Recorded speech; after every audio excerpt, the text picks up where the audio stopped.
القند مصر پر سوڈانیوں کی حکومت چاہتا تھا۔ کچھ عرصہ پہلے وہ کسی غدار سے اس خواہش کا اظہار کر بیٹھا تو اس نے اس کی خواہش کو عزم بنا دیا اور اس کی ملاقات صلیبیوں سے کروا دی تھی۔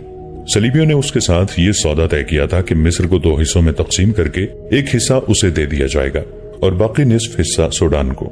جیسا کہ کہا جا چکا ہے، جیسا کہ ہم بتا چکے ہیں کہ حبشیوں کی فوج کا اہتمام صلیبیوں نے کیا تھا۔ مورخوں نے القند کی بغاوت کو تفصیل سے بیان نہیں کیا۔ اس دور کی عظیم شخصیت قاضی بہاؤالدین شداد نے اپنی ڈائری بعنوان سوانح صلاح الدین سلطان یوسف پر کیا افتاد پڑی میں تفصیل سے لکھا ہے کہ القند نے صلیبیوں اور سوڈانی لیڈروں کی مدد سے تہذیب و تمدن سے دور جانوروں اور درندوں کی سی زندگی بسر کرنے والے حبشیوں پر ان کے مذہب کا بھوت سوار کر کے ان پر جنگی جنون طاری کیا اور القند خود ان کا پیر و مرشد بنا۔ حبشیوں کو بتایا گیا کہ یہ ان کے خدا کا وہ ایلچی ہے جو صدیوں سے خدا کے پاس گیا ہوا تھا۔ سلطان یوسف سے مراد سلطان صلاح الدین ایوبی ہیں۔ اس مجاہد اعظم کا پورا نام یوسف صلاح الدین تھا۔ قاضی بہاؤالدین شداد انہیں پیار اور شفقت سے یوسف کہا کرتا تھا۔ وہ رات تاریک تھی، مصر کا آسمان آئینے کی طرح شفاف تھا، ستارے ہیروں اور سجے موتیوں کی طرح چمک رہے تھے۔ قاہرہ شہر گہری نیند سویا ہوا تھا، کسی کے وہم و گمان میں بھی نہ تھا کہ چند دنوں بعد ان پر کیا قیامت ٹوٹنے والی ہے۔ مصر کے سرحدی دستے بھی سوئے ہوئے تھے، صرف گشتی سنتری جاگ رہے تھے، لیکن وہ صرف جاگ رہے تھے، وہ بیدار نہیں تھے۔ دریائے نیل کے ساتھ کی چوکی جو دریائی راستہ بند کرنے کے لیے بنائی گئی تھی اور اس سے چند میل دور دوسری چوکی جو پہاڑیوں کے علاقے کو سر بمہر رکھنے کے لیے قائم کی گئی تھی کہ گشتی سنتری 4 لڑکیوں کے حسین اور رومانی جال میں الجھے ہوئے تھے۔ لڑکیاں انہیں الگ الگ لے گئی تھیں۔ اس رات یہ گروہ بہت زیادہ چوکنا تھا۔ زہرا اور اس کی ساتھی رقاصہ اس گروہ سے کچھ دور خیمے میں سوئی ہوئی تھی۔ سازندے بظاہر سوئے ہوئے تھے لیکن وہ بیدار تھے۔ انہیں بتا دیا گیا تھا کہ آج رات بہت عام ہے اور وہ بیدار رہیں۔ ان دونوں گروہوں کے لیے یہ حکم تھا کہ کوئی باہر کا آدمی دریا کے کنارے اور اس پہاڑی سلسلے کے قریب نہ آئے، کوئی آئے تو اسے پکڑ کر اندر لے آؤ۔ کچھ دیر بعد ایک سازندہ اٹھا، پہلے وہ باہر گھوما پھرا، پھر اس نے اس چھوٹے خیمے میں جھانکا جس میں دونوں لڑکیاں سوئی ہوئی تھیں۔ اندھیرے میں اسے کچھ نظر نہ آیا، اندر جا کر ٹٹولا، اسے کچھ شک ہوا۔ دیا جلا کے دیکھا تو زہرا غائب تھی، دوسری گہری نیند سوئی ہوئی تھی۔ سازندے نے اسے جگایا، اسے معلوم تھا کہ زہرا کہاں گئی ہے، وہ چوکی کے کمانڈر کے پاس ہی جا سکتی تھی۔ اس میں خطرہ یہ تھا کہ کمانڈر اس کے ساتھ آ گیا تو اپنے سنتریوں کو غائب پا کر انہیں ڈھونڈے گا اور یہ بھی ہو سکتا ہے کہ وہ دریا کے کنارے اس جگہ پہنچ جائے جس جگہ کو اس رات باہر کی دنیا سے چھپا کر رکھنا تھا۔ سازندے نے اپنے 2 ساتھیوں کو جگایا اور انہیں بتایا کہ ان کی ایک لڑکی غائب ہے، وہ چوکی پر ہی ہوگی۔ انہوں نے یہ فیصلہ کیا کہ دریا سے دور گھات لگائی جائے اور اگر کمانڈر لڑکی کے ساتھ واپس آ رہا ہو تو دونوں کو پکڑ کر اپنے کمانڈر کے حوالے کر دیا جائے اور اگر ضرورت پڑے تو دونوں کو قتل کر کے لاشیں دریا میں پھینک دی جائیں۔ پہاڑیوں کے اندر کی دنیا جاگ رہی تھی۔ یہ وسیع و عریض علاقہ تھا جہاں کوئی نہیں جاتا تھا، ایک اس لیے کہ یہ جگہ دور دراز اور راستوں سے ہٹ کر تھی اور دوسرے اس لیے کہ مشہور تھا کہ اندر فرعونوں کی بھی بدروہیں رہتی ہیں اور ان کی بھی جو فرعونوں کے ہاتھوں قتل ہوئے تھے۔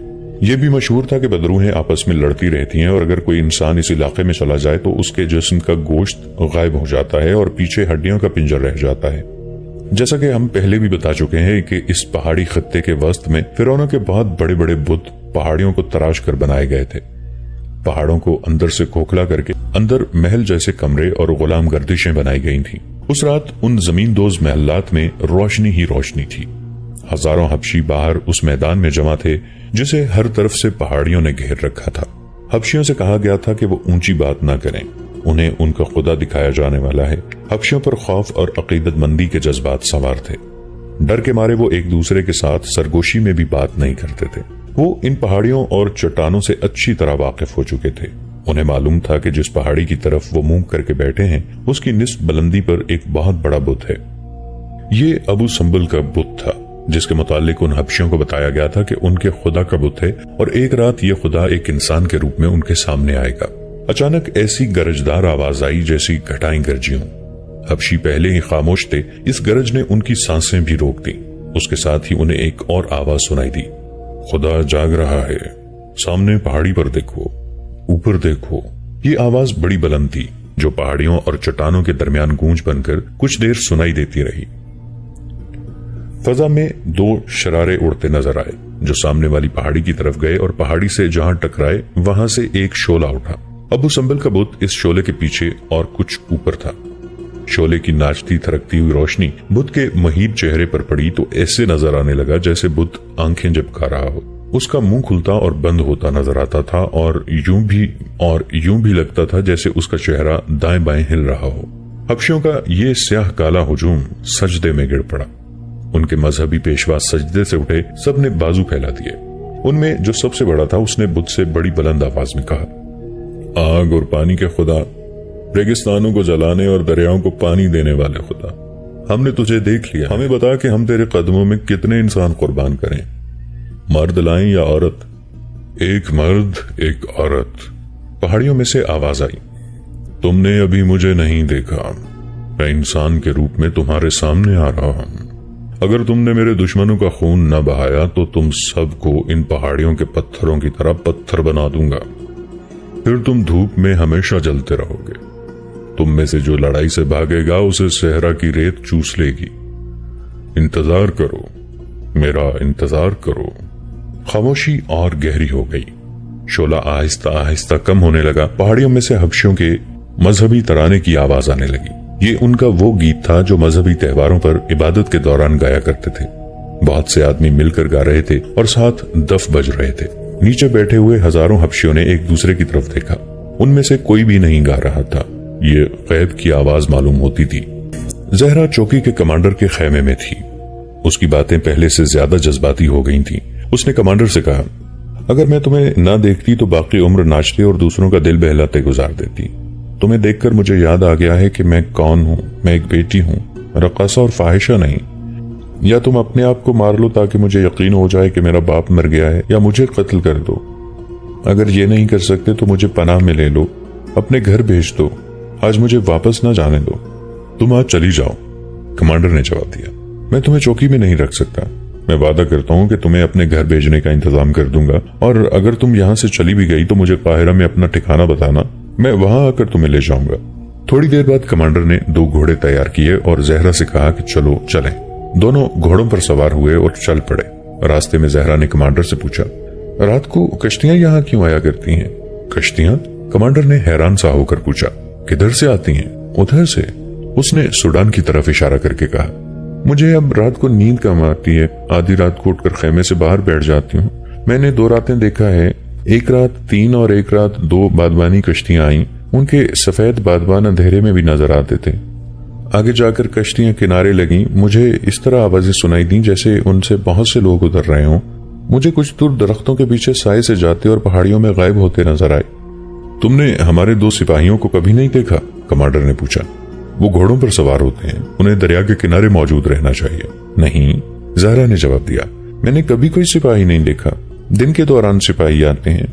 आगे एक काफिला उतरा हुआ है, उनके साथ खाते पीते हैं। एक रोज मैंने एक सिपाही को एक लड़की के साथ बेतकल्लुफी से चट्टानों के पीछे जाते देखा था। ज़हरा को तो इल्म ही नहीं था कि सरहदों पर क्या होता है और क्या हो सकता है, और सरहदी दस्तों के फराइज क्या हैं।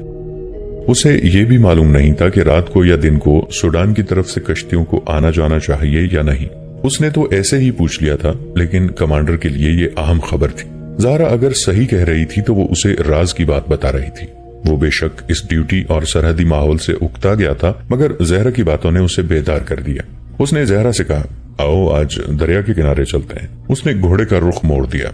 वो दरिया तक पहुंचे और किनारे के साथ साथ चलने लगे। कमांडर की नजरें दरिया पर तैर रही थीं। कुछ वक्त गुजरा तो उसे दरिया में दूर एक लौ नजर आई जो दिए की मालूम होती थी। फिर एक और लौ नजर आई। फिर दोनों रोशनियां बुझ गईं। इधर किनारे पर भी एक दिया जला और बुझ गया। कमांडर ने उन गश्ती संतरियों को आवाज दी जिन्हें वहां गश्त पर होना चाहिए था। उसे कोई जवाब न मिला। उसने और बुलंद आवाज से पुकारा, फिर भी कोई जवाब न मिला। उसने और जोर से पुकारा। उसे अब दरिया में 2 कश्तियों के बादबान दिखाई देने लगे। वो परेशान हो गया। वो ज़हरा की मौजूदगी को भूल गया और घोड़े को किनारे के साथ आगे चला दिया। ज़हरा भी इसी के पीछे गई। कमांडर संतरियों को पुकार रहा था। संतरियों को उसकी आवाजें सुनाई दे रही थी, लेकिन वो दोनों एक दूसरे से अलग अलग चट्टानों की औट में बूढ़े खामिदों की नौजवान बीवियों के जाल में फंसे हुए थे। उन्होंने अपने कमांडर की आवाज पहचान ली और वहां से उठे। वो जब वहां जाकर इकट्ठे हुए जहां वो अपने घोड़े बांध गए थे तो देखा कि दोनों घोड़े गायब हैं। वो वहीं रुके रहे। उन्हें दूर 2 घोड़े जाते दिखाई दिए। कमांडर आगे जा रहा था। ज़हरा का घोड़ा उसके पहलू में था। उन्हें आवाज सुनाई दी, तुम जिन्हें पुकार रहे हो वो बहुत दूर आगे हैं। तुम कौन हो? कमांडर ने पूछा। आगे आओ। हम मुसाफिर हैं, उसे जवाब मिला और 2 घोड़े कमांडर की तरफ बढ़ने लगे।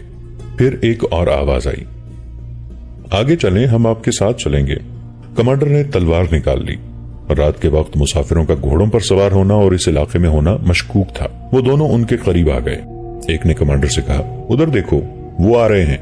जो ही कमांडर ने उधर देखा, उस आदमी ने एक बाजू कमांडर की गर्दन के गिर्द लपेटकर बाजू का शिकंजा तंग कर दिया और दूसरे हाथ से उसकी तलवार वाली कलाई पकड़ ली। दूसरे ने लड़की को दबोच लिया। कमांडर को जिसने पकड़ रखा था उसने अपने घोड़े को एड़ लगा दी। घोड़ा तेज चला तो कमांडर अपने घोड़े से गिरने लगा। अंधेरे से 2 और आदमी दौड़े आए। उन्होंने कमांडर को बेबस कर लिया। ये साजिंदे थे जो दरअसल तरबियत याफ्ता छापामार सिपाही थे। उनमें से 2-3 जहरा के पीछे गए थे और उन्हें रास्ते में देखकर अंधेरे से फायदा उठाते हुए उनके ताक़ुब में आ रहे थे। संतरियों के घोड़ों पर सवार होकर आने वाले उनके साथी थे। उनमें से किसी ने कहा, इन्हें जिंदा ले चलो। यही हुक्म मिला था कि कोई मुश्तबा आदमी नजर आए तो उसे जिंदा ले आओ। कमांडर और जहरा को जब पहाड़ियों की तरफ ले जाया जा रहा था तो उन्होंने देखा कि कश्तियों में से हबशी सामान उतार रहे थे। ये जंगी सामान और रसद थी। पहाड़ियों में दूर अंदर हजारों हबशियों का हुजूम अभी तक खामोश बैठा था। शोला कभी का बुझ चुका था। मजहबी गीत की आवाजें सुनाई दे रही थीं। हबशियों पर तलिस्म तारी था। उनकी जज्बाती कैफियत कुछ और हुई जा रही थी। वो अपने आप को इन हबशियों से बरतर समझने लगे थे जो सूडान में रह गए थे। गीत गाने वाले खामोश हो गए। अचानक सामने पहाड़ी पर चमक नजर आई थी, जैसे बिजली चमकी हो। चमक फिर पैदा हुई जो मुस्तकिल रोशनी बन गई। ये रोशनी अबू सिंबल के चेहरे पर पड़ गई थी। कुछ पता नहीं चलता था कि रोशनी कहां से आ रही है। यूं लगता था जैसे अबू सिंबल का चेहरा अपनी रोशनी से रोशन हो रहा है। रोशनी बुझ गई। जरा देर बाद रोशनी फिर नजर आई। सबने देखा कि अबू सिंबल के पहाड़ जैसे बुत की गोद में एक आदमी उतरा और आगे चल पड़ा। बुत के पीछे से 4 आदमी नमूदार हुए। सब एक एक सफेद चादर में मलबूस थे। उन्होंने कंधों से पांव तक जिस्म ढांप रखे थे। जो आदमी बुत की गोद से आया था वो कोई बादशाह मालूम होता था। उसके सर पर ताज था और ताज पर एक मसनूई सांप के फन का साया था। उसका चोगा लाल रंग का था। रोशनी जो मालूम नहीं कहां से आ रही थी उस आदमी पर पड़ रही थी। उसके चोगे पर सितारे थे जो रोशनी में चमकते और टिमटिमाते थे। उसके हाथ में पर्ची और दूसरे में नंगी तलवार थी। तलवार भी चमकती थी। सफेद चादरों वाले आदमी उसके पीछे आए। वो ढलान से उतर रहे थे और रोशनी उनके साथ साथ आ रही थी। अगला आदमी जो बादशाह लगता था रुक गया। पीछे वाले 4 आदमियों ने इकट्ठे बड़ी ही बुलंद आवाज से कहा, खुदा जमीन पर उतर आया है, सजदा करो, उठो और गौर से देखो। सारा हुजूम सजदे में गिर पड़ा। सबने सर उठाए और खुदा को देखा। उस वक्त खुदा ने तलवार ऊपर उठा ली थी। वो ढलान से उतरने लगा। सन्नाटा ऐसा तारी हो गया जैसे वहां एक भी इंसान ना हो। वो उतरते उतरते ऐसी जगह आन खड़ा हुआ जो बुलंद थी और हुजूम के करीब थी।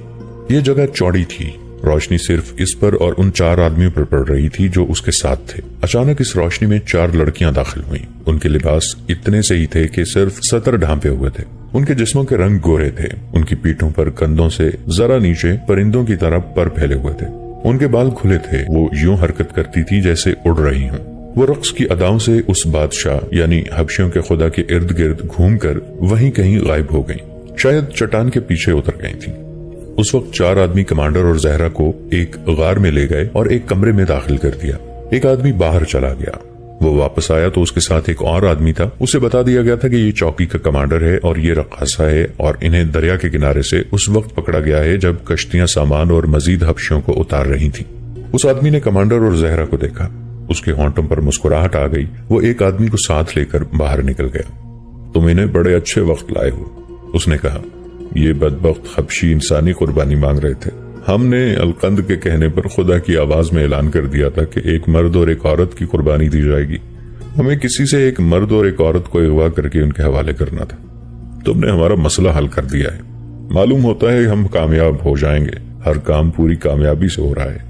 कुर्बानी के लिए अपने आप ही 2 इंसान आ गए हैं।